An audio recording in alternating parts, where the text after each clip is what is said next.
Hi friends, ಎಲ್ಲರಿಗೂ ನಮಸ್ಕಾರ. ನೋಡಿ, ಸೋನು ನಿಗಮ್ ಅವರು ಕನ್ನಡದ ಬಗ್ಗೆ ಏನಂತ ಮಾತಾಡಿದ್ದಾರೆ ಅಂತ ದೊಡ್ಡಣ್ಣವರು ಒಂದು ಭಾಷಣದಲ್ಲಿ ಮಾತಾಡಿದ್ದಾರೆ. ಎಲ್ಲರೂ ಅಷ್ಟೇ ಬೆಳೆಯೋದು ಫಸ್ಟ್ ಬಂದು ಕನ್ನಡದಲ್ಲೇ, ಬಟ್ ಆಮೇಲೆ ಅದಕ್ಕೆ ಟಾಂಗ್ ಕೊಟ್ಟು ಬೇರೆ ಭಾಷೆಗೆ ಹೋಗೋರು ತುಂಬಾ ನಟರು ಅಷ್ಟೇ, ಗಾಯಕರು ಅಷ್ಟೇ. ಅದರಲ್ಲಿ ತುಂಬ ಯಾಕೋ ಈ ನಡುವೆ ಚಾನ್ಸ್ ತೊಗೊತಾರೆ ಕನ್ನಡಕ್ಕೆ. ಕನ್ನಡದಲ್ಲಿ ಬೆಳೀತಾರೆ, ಆಮೇಲೆ ಕನ್ನಡನೇ ರಿವರ್ಸ್ ಆಗಿ ಬೈಕೊತಾರೆ. ಆ ಥರ ಆಗ್ಬಿಟ್ಟಿದೆ. ಅದರಲ್ಲಿ ಇವರು ಒಬ್ಬರಾಗಿದ್ದಾರೆ. ಫಸ್ಟು ಚಾನ್ಸ್ ತೊಗೊಂಡು ಬೆಳೆದಿದ್ದು ಕನ್ನಡದಲ್ಲಂತೆ, ಆಮೇಲೆ ಅದನ್ನೇ ಇವಾಗ ಬೈಕೊಳ್ತಾ ಇರೋದು ಬೇರೆ ಭಾಷೆಗಳಲ್ಲಿ. ಬೇರೆ ಹತ್ರ ಸಾಂಗ್ ಹೇಳೋಕ್ಕೆ ಹೋಗಿದ್ದಾಗೆ ಕನ್ನಡದ ಬಗ್ಗೆನೇ ರಿವರ್ಸಾಗಿ ಹೇಳೋಂಥದ್ದು. ಈ ಬಗ್ಗೆ ಹಿರಿಯ ನಟ ದೊಡ್ಡಣ್ಣ ಪ್ರತಿಕ್ರಿಯಿಸಿದ್ದಾರೆ. ಸೋನು ನಿಗಮ್ಗೆ ಮೊದಲು ಚಾನ್ಸ್ ಕೊಟ್ಟಿದ್ದು ಕನ್ನಡದವರು. ಸೋನು ನಿಗಮ್ ಅನ್ನೋ ಒಬ್ಬ ಗಾಯಕನಿಗೆ ಮುಖದಲ್ಲಿ ಸರಿಯಾಗಿ ಮೀಸೆ ಬಂದಿರಲಿಲ್ಲ. ಆಗ ಅವರಿಗೆ ಚಾನ್ಸ್ ಕೊಟ್ಟಿದ್ದು ಕನ್ನಡದವರು. ನಿರ್ದೇಶಕ ಡಿ. ರಾಜೇಂದ್ರ ಬಾಬು, ಪ್ರಬುದ್ಧ ನಿರ್ದೇಶಕ, ಸೋಲಿಲ್ಲದ ಸರದಾರ ಸೋನು ನಿಗಮ್ಗೆ ಚಾನ್ಸ್ ಕೊಟ್ಟಿದ್ದು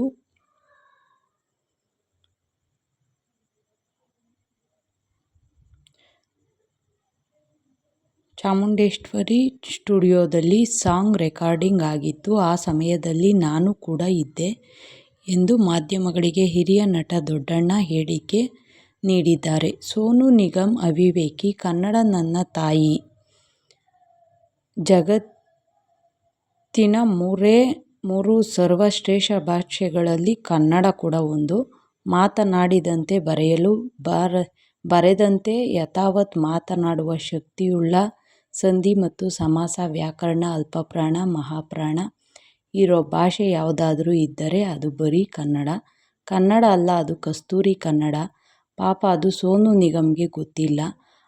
ಆ ಕಾರಣಕ್ಕೆ ಅವರು ಅವಿವೇಕಿ ಅಂತ ಹೇಳಿ ಪರಿಗಣಿಸಬೇಕು ಹೊರತು ಗುಬ್ಬಿ ಮುಂದೆ ಬ್ರಹ್ಮಾಸ್ತ್ರ ಅನ್ನೋದು ನನಗೆ ಯಾಕೋ ಇಷ್ಟ ಇಲ್ಲ ಎಂದಿದ್ದಾರೆ ದೊಡ್ಡಣ್ಣನವರು. ಅವನಿಗೆ ನೆಟ್ಟಗೆ ಕನ್ನಡ ಬಗ್ಗೆ ಗೊತ್ತಿಲ್ಲ. ಒಂದು ಸರಿ ಬರೆದ್ರೆ ಓದಿದ್ರೆ ಗೊತ್ತಾಗುತ್ತೆ.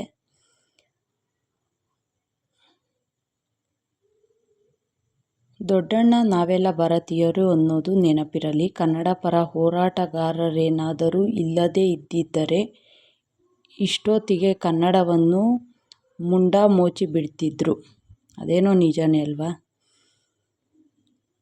ಕನ್ನಡ ಪರ ಹೋರಾಟಗಾರರು ಅವರ ಹೆಂಡತಿ ಮಕ್ಕಳನ್ನು ಬಿಟ್ಟು ರಸ್ತೆಗೆ ಬಂದು ಕೂಗಾಡಿ ಚಳುವಳಿ ಮಾಡಿ ಅರೆಸ್ಟ್ ಆಗಿ 30-40 ಕೇಸ್ಗಳನ್ನು ಹಾಕಿಸಿಕೊಳ್ಳದೇ ಇದ್ದಿದ್ದರೆ ಕನ್ನಡ ಇಲ್ಲಿಯವರೆಗೂ ಬರ್ತಾ ಇರಲಿಲ್ಲ.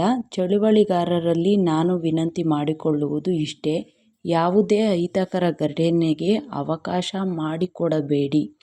ಸಂಧಾನ ಮೂಲಕ ಕೂತು ಮಾತನಾಡ್ರಿ. ಯಾರು ಈ ಥರ ಮಾಡ್ಕೊಳಕ್ಕೆ ಹೋಗಬೇಡ್ರಿ.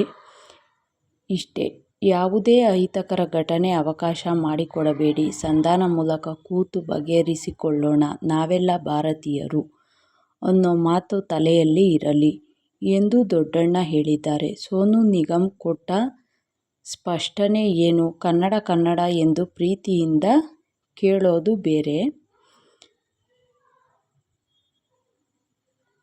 ಕನ್ನಡ ಕನ್ನಡ ಅಂತ ಧಮ್ಕಿ ಹಾಕುವುದು ಬೇರೆ. ವೇದಿಕೆ ಬಳಿ 4-5 ಜನ ತುಂಬ ಕಿರುಚಾಡುತ್ತಿದ್ದರೂ ಪಹಲ್ಗಾಮ್ನಲ್ಲಿ ಉಗ್ರರು ಭಾಷೆಯನ್ನು ಹೇಳಲಿಲ್ಲ. ಹಾಗಾಗಿ ನಾನು ಪಹಲ್ಗಾಮ್ ಘಟನೆ ಉದಾಹರಣೆಗೆ ಕೊಟ್ಟಿದ್ದು ಎಂದು ವಿಡಿಯೋ ಮೂಲಕ ಸೋನು ನಿಗಮ್ ಸ್ಪಷ್ಟನೆ ನೀಡಿದ್ದರು ಅಂತ ದೊಡ್ಡಣ್ಣನವರು ಹೇಳಿದ್ದಾರೆ. ಅವ್ರೇನು ಕೆಟ್ಟದಾಗಿ ಹೇಳಿದ್ರೋ ಒಳ್ಳೆಯದ್ರಾಗಿ ಹೇಳಿದ್ರೋ ಗೊತ್ತಿಲ್ಲ. ಬಟ್ ಯಾರೂ ಅಷ್ಟೇ ಕನ್ನಡದ ಬಗ್ಗೆ ಅಷ್ಟು ಚೀಪಾಗಿ ಮಾತಾಡಬೇಡಿ. ನಮ್ಮ ಕನ್ನಡನ ಸ್ವಲ್ಪ ಬೆಳೆಸಿ ಉಳಿಸಿ ಅಂತ ಹೇಳ್ತೀನಿ. ಯಾವುದೇ ಒಂದು ಸ್ಕೂಲಲ್ಲಾಗಲಿ, ಒಂದು ಆಫೀಸಲ್ಲಾಗಲಿ, ಎಂದರಲ್ಲೇ ಆಗಲಿ, ಇವಾಗ ಫಸ್ಟ್ ಮಾತಾಡೋದೇ ಇಂಗ್ಲೀಷಲ್ಲಿ. ಕನ್ನಡದವ್ರು ಹೋದರೆ ಅವ್ರಿಗೆ ರೆಸ್ಪೆಕ್ಟೇ ಇರೋದಿಲ್ಲ. ನಮ್ಮ ದೇಶದಲ್ಲಿ ಬಂದು ಬೇರೆ ಎಲ್ಲ ಭಾಷೆಗಳು ಮಾತಾಡ್ತಾರೆ, ಬಟ್ ಕನ್ನಡಕ್ಕೆ ಮುಖ್ಯತೆ ಕೊಡಲ್ಲ. ಇದನ್ನೆಲ್ಲ ಕಮ್ಮಿ ಮಾಡಬೇಕು.